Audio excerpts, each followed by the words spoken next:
দেশের বিদ্যুৎ ও জ্বালানি সংকট মোকাবেলার জন্য সবাইকে আরও বেশি সাশ্রয়ী হওয়ার আহ্বান জানিয়েছেন বিদ্যুৎ ও জ্বালানি উপদেষ্টা মোহাম্মদ ফজলুল কবির খান।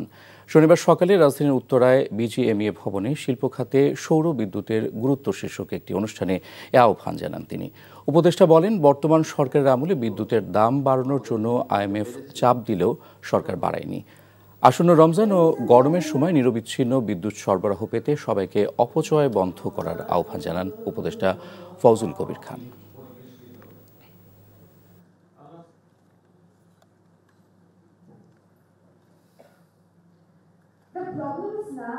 আগের মতো যেভাবে চলেছি সেভাবে চলার জন্যই কিন্তু জুলাই বিপ্লব হয় না, সেজন্য চলার জন্য অগস্টের বিপ্লব হয় না।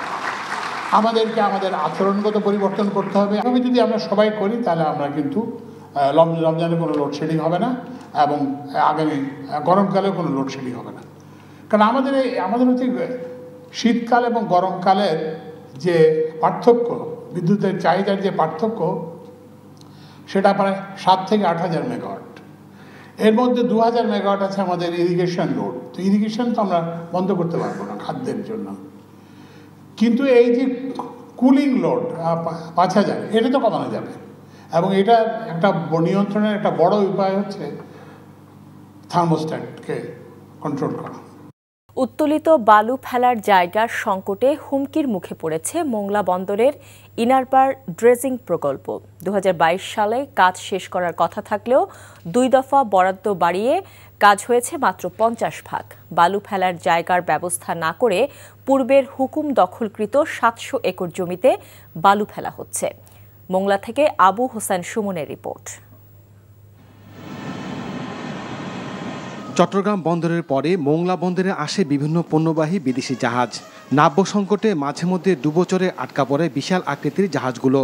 তাই বন্দরে পণ্যবাহী জাহাজ চলাচল স্বাভাবিক রাখতে 793 কোটি 73 লাখ টাকা ব্যয় মোংলা বন্দরের পশুর চ্যানেলের হারবাড়িয়া থেকে বন্দর জেটি পর্যন্ত 23.4 কিলোমিটার দৈর্ঘ্যের ইনারবারের ড্রেজিং কাজের অনুমোদন হয় 2020 সালে।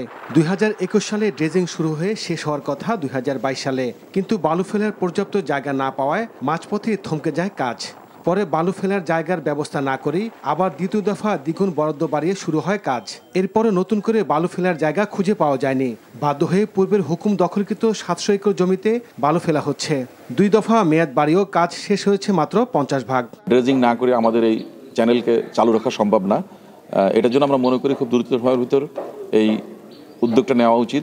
ড্রেজিংয়ের যে সরকারি জায়গাগুলো দিয়ে যে ভরবে সেটা চিহ্নিত করার জন্য আমাদেরকে এবং এখানে স্থানীয় লোকজনকে উৎসাহ করার জন্য একটা কমিটি করবে। কমিটি করে তারা সরজমিনে দেখে এই মাটি ফেলার ব্যবস্থা করবে। 900 একর জমির হুকুম দখলের জন্য বাগেরহাট জেলা প্রশাসকের কাছে নতুন প্রস্তাবনা পাঠিয়েছে মোংলা বন্দর কর্তৃপক্ষ। তবে জেলা প্রশাসকের পক্ষ থেকে কোনো সাড়া না পাওয়ার অভিযোগ করেন প্রকল্প পরিচালক। সম্পূর্ণ মাটি ফেলতে গেলে প্রায় 1800 একর জায়গার প্রয়োজন হবে।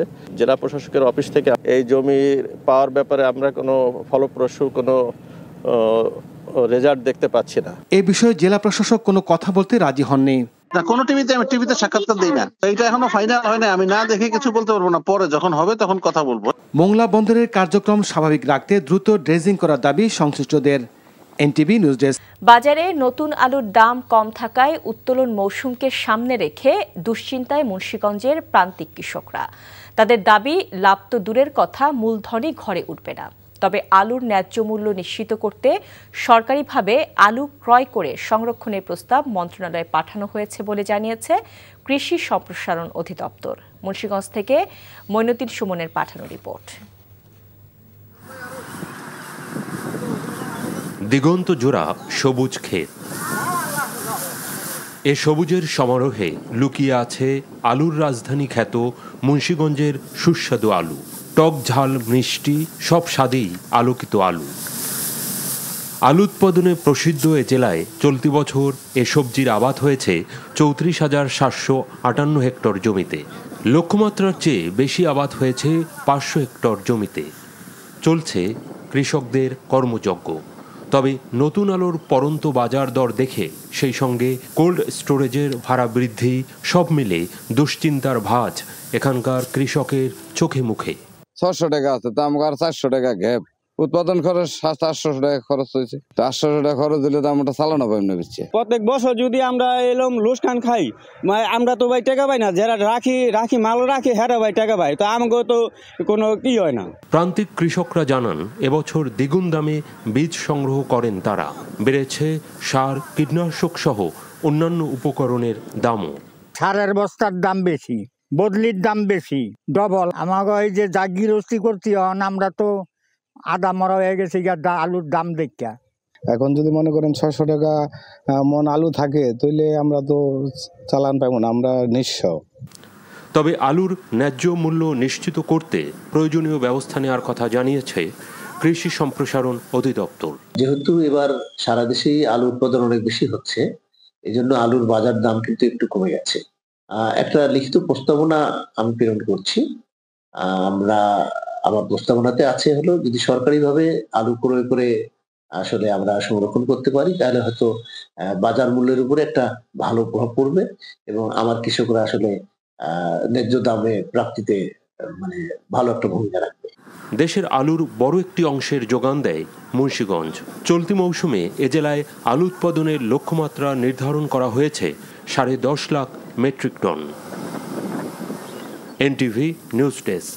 কোনো দলের এজেন্ডা বাস্তবায়ন করতে গিয়ে তাদের অন্যায় আবদার বাস্তবায়ন করতে গিয়ে অপেশাদার আচরণ না করতে পুলিশ সদস্যের নির্দেশ দিয়েছেন স্বরাষ্ট্র উপদেষ্টা লেফটেন্যান্ট জেনারেল অবসরপ্রাপ্ত জাহাঙ্গীর আলম চৌধুরী।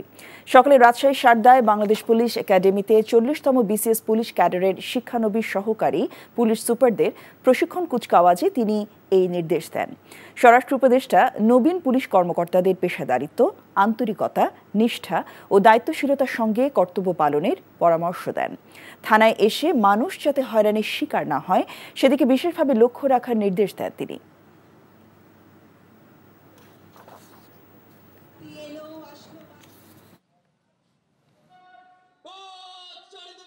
দল, মত, ধর্ম, বর্ণ, লিঙ্গভেদে এদেশে সাধারণ মানুষকে ভিন্নভাবে না দেখে আইনের দৃষ্টিতে সকলকে সমান এই সত্যটি সর্বদা ধারণ করবেন। পুলিশ বাহিনী কোনো শক্তির প্রতীক নয়, এটা জনগণের সুরক্ষা ও ন্যায় প্রতিষ্ঠার প্রতীক। জনগণকে হৃদয়ে স্থান করে নিয়ে তাদের আস্থা ভরসার প্রতীক হয়ে ন্যায় বিচার ও মানবাধিকার নিশ্চিতপূর্বক সেবাদান করবেন। আগামী বছর জুলাই থেকে অনলাইনে রিটার্ন দাখিল বাধ্যতামূলক করা হবে বলে জানিয়েছেন জাতীয় রাজস্ব board NBR chairman Abdur Rahman Khan. এছাড়া আন্তর্জাতিক বাণিজ্য সহজীকরণ ও আধুনিকায়ন করার লক্ষ্যে আগামী 4 বছরের জন্য সরকার শুল্কের কৌশলগত পরিকল্পনা গ্রহণ করেছে বলেও জানান তিনি। সকালে এনবিআর মিলনায়তনে আয়োজিত 4 বছর মেয়াদী এই প্রকল্পের উদ্বোধনী অনুষ্ঠানে এসব কথা বলেন তিনি। এ সময় বিডার নির্বাহী চেয়ারম্যান চৌধুরী আশিক মাহমুদ বলেন, জুলাই থেকে ডিসেম্বর পর্যন্ত 6 মাসে শতকরা 13% রপ্তানি বেড়েছে। এনবিআর জানায় এই প্রকল্পের মাধ্যমে একদিকে যেমন রাজস্ব আহরণে গতি বাড়বে, তেমনি বাণিজ্য বান্ধব ব্যবসায়িক পরিবেশ তৈরিতে সহায়তা করবে। এ সময় ইম্পোর্ট এক্সপোর্ট হাব ওয়েবসাইট চালু করে এনবিআর এর কাস্টমস ও ভ্যাট বিভাগ। এর মাধ্যমে আমদানি রপ্তানি প্রয়োজনীয় তথ্য উপাত্ত জানা যাবে। যারা ফাঁকিবাজ তারা ঠিকই ফাঁকি দেয়, আর যত চাপ আমাদের কমপ্লায়েন্ট ট্যাক্স পেয়ারের উপরে, এটা সব জায়গা থেকে। আগামী 1-2 সপ্তাহের মধ্যে আমরা শুধুমাত্র অনলাইন রিটার্ন সাবমিশনে আপনাদের কি কি সমস্যা হয়েছে এই সমস্যাগুলো শোনার জন্য একদিন একটা সেমিনার করব। এই প্রবলেমগুলো আমরা শুনবো এবং সেই প্রবলেমগুলো অ্যাড্রেস করব, যাতে আগামী বছর 1 জুলাই থেকে আমরা আমাদের অনলাইন রিটার্নকে পুরোপুরি কম্পালসারি করে দিতে পারি। গাজীপুরের হামিম গ্রুপের পোশাক কারখানায় শ্রমিক ছাঁটাইয়ের প্রতিবাদে মহাসড়ক অবরোধ করে বিক্ষোভ করেছে শ্রমিকরা জানান, মালিকের বাড়ি এলাকায় হামিম গ্রুপে দ্যাটস ইট কারখানার শ্রমিকরা সকালে কাজে যোগদান করে 76 জন শ্রমিক ছাঁটাইয়ের নোটিশ দেখতে পায়। এরই প্রতিবাদে বিক্ষুব্ধ শ্রমিকেরা প্রথমে কারখানার সামনে বিক্ষোভ করে, পরে ঢাকা ময়মনসিংহ মহাসড়কে অবস্থান নেয় তারা। ঘটনার খবর পেয়ে শিল্প পুলিশ ও সেনা সদস্যরা ঘটনাস্থলে গিয়ে আশ্বাস দিলে অবরোধ তুলে নেয় শ্রমিকরা। সারা দেশে বিভিন্ন স্থানে নারী শ্লীলতাহানির ঘটনা ও কিশোর গ্যাংয়ের দৌরাত্ম্য বেড়ে যাওয়ায় আইন শৃঙ্খলা পরিস্থিতির উন্নতির দাবিতে রাজধানীর বিভিন্ন স্থানে বিক্ষোভ করেছেন কয়েকটি শিক্ষা প্রতিষ্ঠানের শিক্ষার্থীরা। নারীদের নিরাপত্তা নিশ্চিত করতে না পারলে ষষ্ঠ উপদেষ্টার পদত্যাগও দাবি করেন তারা। একই সাথে তাদের দাবি দ্রুত গণতান্ত্রিক পরিবেশ সৃষ্টি করা হোক। রিপোর্ট করছেন ফাহাদ মোহাম্মদ। সম্প্রতি দেশের বিভিন্ন স্থানে ধর্ষণের ঘটনা বেড়ে যাওয়া এবং কিশোর গ্যাংয়ের উৎপাত বৃদ্ধি সহ আইন শৃঙ্খলা পরিস্থিতি অবনতি হওয়ার প্রেক্ষিতে রাজধানীর বিভিন্ন স্থানে বিক্ষোভ সমাবেশ করেছে বিভিন্ন শিক্ষা প্রতিষ্ঠানের শিক্ষার্থীরা। ধর্ষণের ঘটনায় অভিযুক্তদের শাস্তির দাবিতে রোববার সকালে রাজধানীর ইডেন কলেজের সামনে বিক্ষোভ করেন শিক্ষার্থীরা। তাদের দাবি, সারা দেশে শুধু জানুয়ারি মাসে প্রায় শতাধিক ধর্ষণের ঘটনা ঘটেছে, যা নিয়ন্ত্রণে প্রশাসন ব্যর্থ হয়েছে। নতুন বাংলাদেশে দ্রুত গণতান্ত্রিক পরিবেশ সৃষ্টির আহ্বানও জানান শিক্ষার্থীরা। স্বরাষ্ট্র উপদেষ্টাকে অবিলম্বে পদত্যাগ করতে হবে। সে যদি তার দায়িত্ব সম্পূর্ণভাবে পূরণ করতে না পারে, তাহলে দরকার নেই তার ক্ষমতায় থাকার, দরকার নেই কোনো সংস্কারের নাটক খেলার। বেলা 12টায় আসাদ গেটে রাস্তা অবরোধ করে প্রতিবাদ জানান বিভিন্ন শিক্ষা প্রতিষ্ঠানের শিক্ষার্থীরা। এ সময় ধর্ষণ বিরোধী বিভিন্ন প্ল্যাকার্ড হাতে নিয়ে তাদের স্লোগান দিতে দেখা যায়। রাস্তা অবরোধে যান চলাচল বন্ধ হয়ে দুর্ভোগে পড়েন যাত্রীরা। এদিকে কিশোর গ্যাং দমনের দ্রুত ব্যবস্থা নেওয়ার দাবি জানিয়েছে ব্র্যাক বিশ্ববিদ্যালয়ের শিক্ষার্থীরাও। রাজধানীর বাড্ডায় বিশ্ববিদ্যালয়ের সামনে রাস্তায় দাঁড়িয়ে প্রতিবাদ সমাবেশ করেন শিক্ষার্থীরা। এ সময় তারা অভিযোগ করেন, শুধু রাতেই নয়, দিনের বেলাতেও এখন কেউ নিরাপদ নয়। সারা দেশে লাগামহীন ধর্ষণের ঘটনায় প্রশাসন নির্বিকার উল্লেখ করে শিক্ষার্থীরা নারীদের নিরাপত্তা নিশ্চিত করতে না পারলে স্বরাষ্ট্র উপদেষ্টার পদত্যাগও দাবি করেন।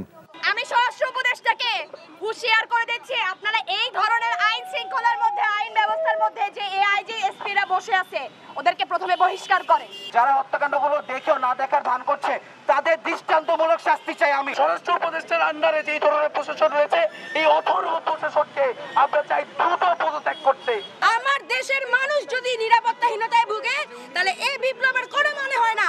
এ বিষয়ে স্বরাষ্ট্র উপদেষ্টা জানান, অভিযুক্তদের বিরুদ্ধে ব্যবস্থা নেওয়া হয়েছে। আপনারা দেখছেন অলরেডি কিন্তু আমরা 3 জনের ধরে ফেলছি এবং যাদের কাজের অবহেলা ছিল তাদের কিন্তু আমরা অ্যাটাচ করছি এবং তাদের আমরা আইনের আওতায় নিয়ে আসছি। আর এই যে যেটা বললেন যে এরকম 2-1টা ঘটনা কিন্তু সব সময় ঘটতেছে এবং আগেও ঘটছে, ভবিষ্যতে যেন না ঘটে এই জন্য আমরা চেষ্টা করে যাচ্ছি। Fahad Mohammad, NTV news, Dhaka. শীর্ষ মার্কিন ব্যবসায়ী এবং স্পেস এক্সের প্রধান নির্বাহী কর্মকর্তা ইলন মাস্ককে বাংলাদেশ সফর ও এদেশে স্টারলিংক স্যাটেলাইট পরিষেবা চালু করতে আমন্ত্রণ জানিয়ে একটি চিঠি দিয়েছেন প্রধান উপদেষ্টা ডক্টর মোহাম্মদ ইউনূস। প্রধান উপদেষ্টা প্রেস উইং জানিয়েছে, 19শে ফেব্রুয়ারি মাস্কের কাছে পাঠানো এক চিঠিতে প্রধান উপদেষ্টা বলেছেন, বাংলাদেশ সফরে তিনি বাংলাদেশি যুবক ও নারীদের সঙ্গে দেখা করতে পারবেন, যারা এই নেতৃস্থানীয় প্রযুক্তির প্রধান সুবিধাভোগীদের মধ্যে থাকবেন।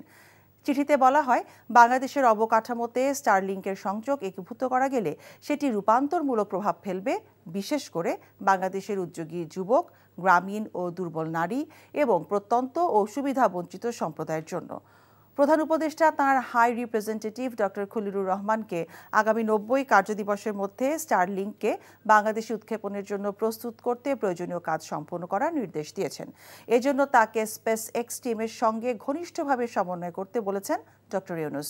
গত 13ই ফেব্রুয়ারি প্রধান উপদেষ্টা স্পেস এক্স, টেসলা এবং এক্সের প্রতিষ্ঠাতা ইলন মাস্কের সঙ্গে টেলিফোনে আলাপ করেন। বাংলাদেশ পুলিশের 4 ডিআইজিকে বাধ্যতামূলক অবসরে পাঠিয়েছে সরকার। স্বরাষ্ট্র মন্ত্রণালয়ের জননিরাপত্তা বিভাগের সিনিয়র সচিব নাসিমুল গনি স্বাক্ষরিত পৃথক প্রজ্ঞাপনে তাদের অবসরে পাঠানো হয়েছে। বাধ্যতামূলক অবসরে পাঠানো 4 কর্মকর্তা হলেন অ্যান্টি টেরোরিজম ইউনিটের ডিআইজি মোহাম্মদ নিশারুল আরিফ, নৌ পুলিশের ডিআইজি মোহাম্মদ আব্দুল কুদ্দুস আমিন, হাইওয়ে পুলিশের ডিআইজি মোহাম্মদ আজাদ মিয়া ও আমেনা বেগম। রাজনৈতিক পট পরিবর্তনের পর তাদের পুলিশের বিভিন্ন ইউনিটে সংযুক্ত করা হয়েছিল। তারা বিধি অনুযায়ী অবসরজনিত সুবিধাদি পাবেন। জনস্বার্থে জারি করা এই আদেশ অবিলম্বে কার্যকর হবে বলে প্রজ্ঞাপনে জানানো হয়। পট পরিবর্তনের পর এই 4 জন সহ প্রায় 40 জন কর্মকর্তাকে বাধ্যতামূলক অবসরে পাঠানো হয়েছে। জাতীয় নির্বাচন আগে না স্থানীয় সরকার নির্বাচন আগে, এই প্রশ্নে দেশে এক ধরনের অস্থিরতা তৈরি হচ্ছে উল্লেখ করে বিএনপির ভারপ্রাপ্ত চেয়ারম্যান তারেক রহমান বলেছেন, সরকারের কোনো ব্যক্তির কথায় মনে হচ্ছে সরকার নিজেদের কিছু লক্ষ্য থেকে বিচ্যুত হচ্ছে। বিকেলে রাজধানীতে আইনজীবীদের একটি অনুষ্ঠানে ভার্চুয়ালি যোগ দিয়ে একথা বলেন তিনি। দেশের অস্থিরতা ও সংকট নিরসনের জন্য দ্রুত নির্বাচন দিয়ে সংসদ কার্যকর করতে হবে বলেও জানান তারেক রহমান। মইদুল ইসলামের রিপোর্ট। রাষ্ট্র মেরামতে ৩১ দফা বাস্তবায়নে জাতীয়তাবাদী আইনজীবী ফোরাম আয়োজিত এই অনুষ্ঠানে বিএনপির ভারপ্রাপ্ত চেয়ারম্যান তারেক রহমান কথা বলেন দেশের রাজনৈতিক প্রেক্ষাপট সহ চলমান বিভিন্ন সংকট প্রসঙ্গে। তিনি বলেন, দেশে কোন নির্বাচন আগে হবে তা নিয়ে এক ধরনের অস্থিরতা তৈরি হচ্ছে। বিভিন্ন ব্যক্তি বিভিন্ন বিষয়, কোন নির্বাচন আগে হবে কোন নির্বাচন পরে হবে, বিভিন্ন জনের বিভিন্ন দাবি হয়তো থাকতেই পারে, এটিতে থাকতেই পারে। কিন্তু আমাদেরকে আজকে একটি বাস্তবতা মনে হয় বিবেচনা করতে হবে। সেই বাস্তবতা আমরা যদি আমাদের চারিদিকে তাকাই তাহলে আমরা একটি অস্থিরতা হয়তো লক্ষ্য করতে পারি। বিভিন্ন টিভি টকশো থেকে আরম্ভ করে বিভিন্ন ব্যক্তি যারা বিভিন্নভাবে তাদের রাজনৈতিক বক্তব্য উপস্থাপন করেন, বিভিন্ন মাধ্যমে, ইলেকট্রনিক মাধ্যম সহ বিভিন্ন মাধ্যমে, প্রত্যেক জায়গায় আমরা দেখছি যে একটি অস্থিরতা বিরাজ করছে। এই অস্থিরতা বিরাজ করার হয়তো একটি মূল কারণ হতে পারে যে স্বাভাবিকভাবেই এই মুহূর্তে অন্তর্বর্তীকালীন সরকার আছে এবং অন্তর্বর্তীকালীন সরকারের আমরা মনে করি মূল দায়িত্ব হচ্ছে, অন্তর্বর্তীকালীন সরকারের মূল দায়িত্ব হচ্ছে সেটি, অর্থাৎ দেশের মানুষ যেই সিদ্ধান্ত নিতে চায় সেই সিদ্ধান্তের সাথে একমত পোষণ করা। এবং তারেক রহমান বলেন, সংকট সমাধানের জন্য জাতীয় সংসদ কার্যকর করতে হবে, আর সংসদ কার্যকর করতে হলে দ্রুত নির্বাচন দিতে হবে। যে রাজনৈতিক অস্থিরতা বলুন বা রাজনৈতিক আলোচনা বলুন, রাজনৈতিক তর্ক বিতর্ক বলুন, সেটিকে সংসদের মধ্যে নিয়ে আসা। সংসদই হচ্ছে সবচেয়ে বড় জায়গা, সবচেয়ে মূল জায়গা যেখানে রাজনৈতিক বিষয়ে আলোচনা, সিদ্ধান্ত যাই হোক না কেন সেটি সংসদের মধ্যে হয়ে থাকে। আমরা যদি সংসদকে কার্যকর করতে যত দেরি করব, এই অস্থিরতা, এই তর্ক বিতর্ক সবকিছু তখন সংসদের বাইরে চারিদিকে ছড়াতে থাকবে এবং সংসদের বাইরে যত বেশি এটি ছড়াবে তত সব জায়গায় বিভিন্নভাবে অর্থনীতি থেকে শুরু করে সামাজিক অবস্থান থেকে শুরু করে সকল জায়গায় একটি অস্থিরতা দেখা দিবে, যা সামগ্রিকভাবে দেশকে ক্ষতিগ্রস্ত করবে। বিএনপির ভারপ্রাপ্ত চেয়ারম্যান বলেন, বর্তমানে যারা সংস্কারের কথা বলছেন, বিগত স্বৈরাচার সরকারের সময় তাদের অনেককে তখন এ ধরনের কোনো কথা বলতে দেখা যায়নি। কিন্তু বিএনপি তখন থেকে রাষ্ট্র সংস্কারের জন্য ৩১ দফার কথা বলে আসছে বলে উল্লেখ করেন তারেক রহমান। পলাতক স্বৈরাচার। মইদুল ইসলাম, এনটিভি নিউজ, ঢাকা। পরিস্থিতি বিবেচনায় এবারে ঢাকা প্রিমিয়ার লিগে লেজেন্ডস অফ রূপগঞ্জে না খেলার কথা জানিয়েছেন সাকিব আল হাসান। তার অনুরোধ বিবেচনা করে রেজিস্ট্রেশন স্থগিত করেছে ক্লাবটি। দল বদলের দ্বিতীয় দিনে এছাড়াও আলোচনায় ছিল আফিফ হোসেন ধ্রুবর আতুরঘর আবাহনী ছেড়ে রূপগঞ্জে যোগ দেয়া। নিলয় মজুমদারের রিপোর্ট। ২৪ ঘন্টা না যেতেই সিদ্ধান্ত পরিবর্তন।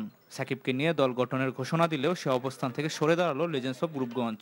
কারণ হিসাবে দলটির পক্ষ থেকে জানানো হয়েছে সাকিবের অনুরোধেই এমন সিদ্ধান্ত। সাকিব আল হাসানের সাথে আমাদের কথা হয়েছে, এখন উনি আমাদের কাছে একটা অনুরোধ করেছেন যে দলবদলটা আপাতত ওনার দলবদলটা স্থগিত রাখার জন্য। আমরা সিসিডিএমকে চিঠি দিয়ে জানিয়ে দিয়েছি সাকিব আল হাসানের প্রতি সম্পূর্ণ সম্মান বজায় রেখে তার যে আবেদনটা আছে সেই আবেদনটা আমরা আমাদের ক্লাব থেকে সিসিডিএমকে আমরা জানিয়ে দিয়েছি।